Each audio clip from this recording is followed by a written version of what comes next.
Model question paper 3, সময় 2 ঘন্টা, full mark 40, বিভাগ ক, বিভাগ খ, বিভাগ গ করে তোমার কোয়েশ্চেন দেওয়া আছে 40 মার্কের জন্য। প্রতিটা কোয়েশ্চেনেই বা বিভাগেই অথবা দিয়ে কোয়েশ্চেন দেওয়া আছে। প্রথমে আছে নৈতিক আইন কাকে বলে।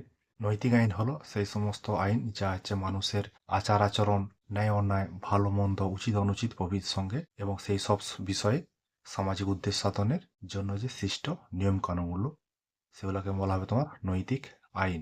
তারপরে আছে অথবাতে ক্ষমতা সন্ধিকরণ নীতির শর্ত লেখো।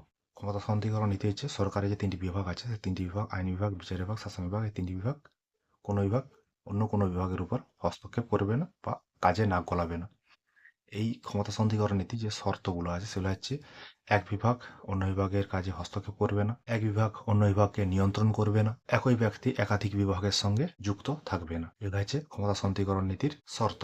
2 আছে জাতীয় জনসমাজ বলতে কি বোঝো। জাতীয় জনসমাজ বলতে একটা নির্দিষ্ট ভূখণ্ডে রাজনৈতিকভাবে সচেতন একটা জনসমষ্টি যারা বংশগত, ধর্মগত, কৃষ্টিগত দিক থেকে এক, তাদেরকে তোমার জাতীয় জনসমাজ বলা হবে।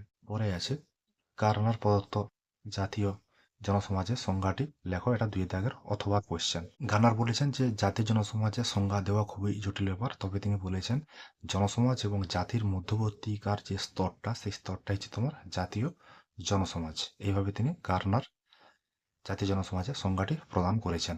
সর্বাত্মকবাদ বলতে কি বোঝো। সর্বাত্মকবাদ বলতে এমন একটি মতাদর্শের কথা বলা হয়েছে যেখানে হচ্ছে একজন ব্যক্তির হাতে সমস্ত রাষ্ট্রীয় ক্ষমতা কেন্দ্রীভূত থাকবে। মানে সেখানে কোনো বিরোধী দল, বিরোধী মত, জনগণের স্বাধীনতা, গণমাধ্যমের স্বাধীনতা এগুলো কোনোভাবে থাকবে না। পুরো রাষ্ট্রীয় ব্যবস্থার উপরে ওই ব্যক্তি বা গোষ্ঠীর নিয়ন্ত্রণ থাকবে। এটাই তোমার সর্বাত্মকবাদের কথা। তারপরে আছে অথবা জন স্টুয়ার্ট মিল গণতন্ত্রের সাফল্যের জন্য কি কি শর্তের কথা বলেছেন। জন স্টুয়ার্ট মিল গণতন্ত্রের সাফল্যের জন্য 3টি শর্তের কথা বলেছেন। 1, 2, 3 করে লিখবে। একের দাগে আছে গণতন্ত্র প্রতিষ্ঠার জন্য জনগণের ইচ্ছা ও সামর্থ্য থাকবে। গণতন্ত্রের স্বার্থ সংরক্ষণের জন্য জনগণের মধ্যে ব্যক্তিগত উদ্যোগ থাকবে, মানে জনগণ সদা সতর্ক থাকবে। 3 নম্বরে আছে গণতন্ত্রের যাবতীয় নির্দেশ শর্ত পালনের জন্য জনগণের মধ্যে সেই মানসিকতা থাকবে। এই 3টি যদি থাকে তাহলে গণতন্ত্রের সাফল্য আসতে বাধ্য বলে জন স্টুয়ার্ট মিল মনে করেছেন। তারপর আছে নির্দেশমূলক নীতির কাকে বলে। ভারতবর্ষের জনগণ যাতে সামাজিক, অর্থনৈতিক, রাজনৈতিক দিক থেকে সাম্য প্রতিষ্ঠা হয়, মানে কোনো রকম কোনো বৈষম্য না থাকে, তার জন্য এই ভারতের সংবিধানের নির্দেশমূলক নীতিগুলো গ্রহণ করা হয়েছে। সংবিধানের 4র্থ অধ্যায় এই নির্দেশমূলক নীতিগুলো লেখা হয়েছে। সংবিধানের 36 থেকে 51 নম্বর ধারায় এই নির্দেশমূলক নীতিগুলি ভারতীয় সংবিধানে লিপিবদ্ধ করা হয়েছে। তো মূল কথা হচ্ছে সামাজিক, অর্থনৈতিক, রাজনৈতিক দিক থেকে বৈষম্য দূর করার জন্য এই ভারতীয় সংবিধানের নির্দেশমূলক নীতিগুলো লিপিবদ্ধ করা হয়েছে। 5 আছে ভারতের নির্বাচন কমিশনের বিচার সংক্রান্ত কার্য লেখো। নির্বাচনী যে রাজনৈতিক দল তার প্রতীক, চিহ্ন বা রাজনৈতিক কোনো বিরোধ তার মীমাংসা করা নির্বাচন কমিশনের কাজ, আর এটাই হচ্ছে নির্বাচন কমিশনের বিচার সংক্রান্ত কাজের মধ্যে পড়ে। বিভাগ খ জাতি ও রাষ্ট্রের মধ্যে পার্থক্য আলোচনা করো। এই কোশ্চেনটা 2 নম্বরের জন্য আলোচনা করেছিলাম আগের মডেল কোশ্চেনটাতে, সেখানে তোমরা বিষয়টাকে দেখতে পারো। তারপর আছে ভারতীয় হিসাবে জনগণ কি কি মৌলিক অধিকার ভোগ করে আলোচনা করো। এইখানে ভারতের সংবিধানের যে মৌলিক অধিকারগুলো আছে 14 থেকে 32 নম্বর ধারা পর্যন্ত সেই অধিকারগুলোকে পরপর লিখতে হবে।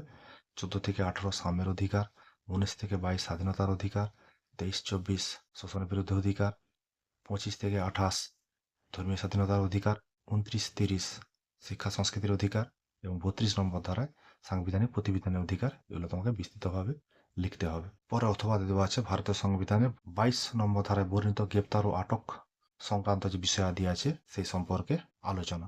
22 নম্বর ধারায় যে 3টা পয়েন্ট আছে 1, 2, 3 করে সেই পয়েন্টটা লিখতে হবে এবং সেই সঙ্গে যে নিবর্তনমূলক আটক আইন যে বিষয়টা সেই বিষয়টা সম্পর্কেও লিখতে হবে। এই 22 নম্বর ধারার সঙ্গেই নিবর্তনমূলক আটক আইন সম্পর্ক যুক্ত। 22-এর 1 নম্বর ধারায় বলা হয়েছে কি আটক ব্যক্তিকে আইনজীবীর সঙ্গে পরামর্শ করে আত্মপক্ষ সমর্থনের সুযোগ করে দিতে হবে। 22-এর 2-এ আছে কোনো ব্যক্তিকে আটক করার 24 ঘন্টার মধ্যে নিকটবর্তী যে ম্যাজিস্ট্রেট আদালত আছে সেখানে তাকে পৌঁছে দিতে হবে বা হাজির করাতে হবে। 22-এর 3-এ আছে নিবর্তনমূলক আটক আইনে ধৃত ব্যক্তি 22-এর 1 এবং 22-এর 2 নম্বর ধারায় যে অধিকারগুলো প্রদান করা হয়েছে সেই অধিকারগুলো তারা ভোগ করতে পারবে না। তার নিবর্তনমূলক আটক আইনটা কি অপরাধের সঙ্গে জড়িত বা অপরাধমূলক কাজ করতে পারে বলে এই সন্দেহবশত কোনো ব্যক্তিকে গ্রেপ্তার করা হলে ব্যক্তিকে বিনা বিচারে আটক করে রাখা হয়, সেটাকে বলা হয় তোমার নিবর্তনমূলক আটক আইন। সেই সম্পর্কেও তোমাকে আলোচনা করতে হবে। তারপর আছে নির্বাচন কমিশনের কাজের সীমাবদ্ধতাগুলি আলোচনা করো। নির্বাচন কমিশন যে কাজগুলো করে সেই কাজগুলো করার পিছনে তার যে সমালোচনা বা নির্বাচন কমিশনের যে সমালোচনা, কাজের যে সমালোচনা, সেইগুলো হচ্ছে সীমাবদ্ধতা হিসাবে লিখতে হবে। এখানে তাদের কর্মী নিয়োগের বাধা, মানে কর্মী নিয়োগ নিজেরা করতে পারে না। নির্বাচন কমিশনের উপর শাসক দলের একটা চাপ থাকে। নির্বাচন কমিশন নিজের ভূমিকা পালনে ব্যর্থ।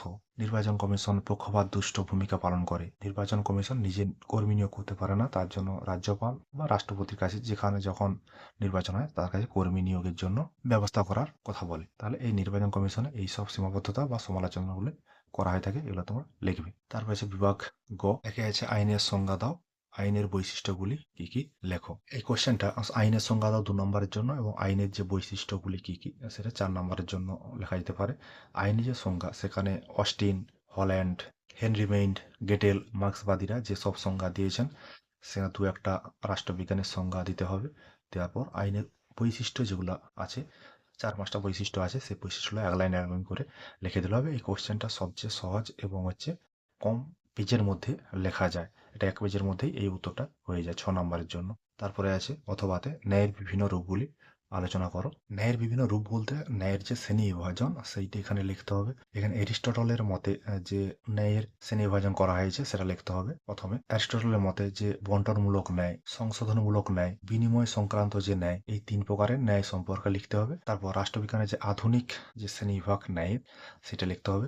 এটা সামাজিক ন্যায়, অর্থনৈতিক ন্যায়, রাজনৈতিক ন্যায়, আইনগত ন্যায়, এই যে ভাগগুলো আছে এই ভাগগুলো লিখতে হবে। তারপরে আছে গণতন্ত্রের সাফল্যের শর্তাবলী আলোচনা করো। গণতন্ত্রটা একমাত্র উদারনৈতিক যে রাষ্ট্রগুলো আছে সেই রাষ্ট্রগুলোতে এই গণতন্ত্রের সাফল্য বিষয়টা লক্ষ্য করা যায়। কি কি শর্ত থাকলে একটা গণতন্ত্রের সাফল্য আসতে পারে উদারনৈতিক রাষ্ট্র ব্যবস্থাতে, সেটা তোমাকে এখানে আলোচনা করতে হবে। একে আছে সার্বজনীন শিক্ষার ব্যবস্থা করা, সংবাদপত্রের ভূমিকা, তিনি আছে নিরপেক্ষ বিচারালয়, মানে এমন একটা পরিবেশ তৈরি করতে হবে গণতন্ত্রে যেখানে তার সাফল্যমণ্ডিত হয়।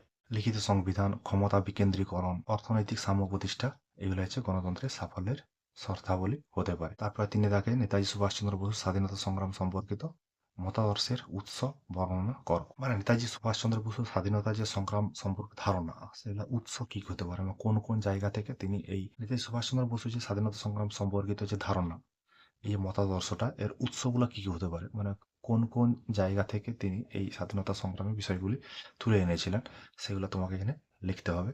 তার পারিবারিক অবস্থা, শৈশবে বন্ধু বান্ধবের সঙ্গে সম্পর্ক, রামকৃষ্ণ বিবেকানন্দের প্রভাব, অরবিন্দ ঘোষ, গেটেলের তত্ত্ব, এইসব বিষয়গুলো এইখানে নেতাজি সুভাষচন্দ্র বসু স্বাধীনতা সংগ্রামের যে সম্পর্কিত মতাদর্শের উৎস, এখানে এগুলো লিখতে হবে। তারপর আছে গান্ধীজি ও মার্ক্সের মতাদর্শের মধ্যে আলোচনা করো। গান্ধীজি যেন আমাদের ভারতবর্ষের একজন স্বাধীনতা সংগ্রামী, তার যে মতাদর্শ সেই মতাদর্শের সঙ্গে কার্ল মার্ক্সবাদের যে প্রতিষ্ঠাতা, তার সঙ্গে গান্ধীজির তুলনামূলক একটা আলোচনা পার্থক্য লিখতে হবে। ঠিক আছে, এটা তোমার হচ্ছে গেল মডেল কোয়েশ্চেন নাম্বার 3, তার ক বিভাগ, খ বিভাগ, গ বিভাগের আলোচনা দেখবে, পড়বে। এই সংক্রান্ত যে আলোচনাগুলো সেগুলো এখানে অনেক। ঠিক আছে, তোমাদের জন্য এই কিঞ্চিত প্রয়াস।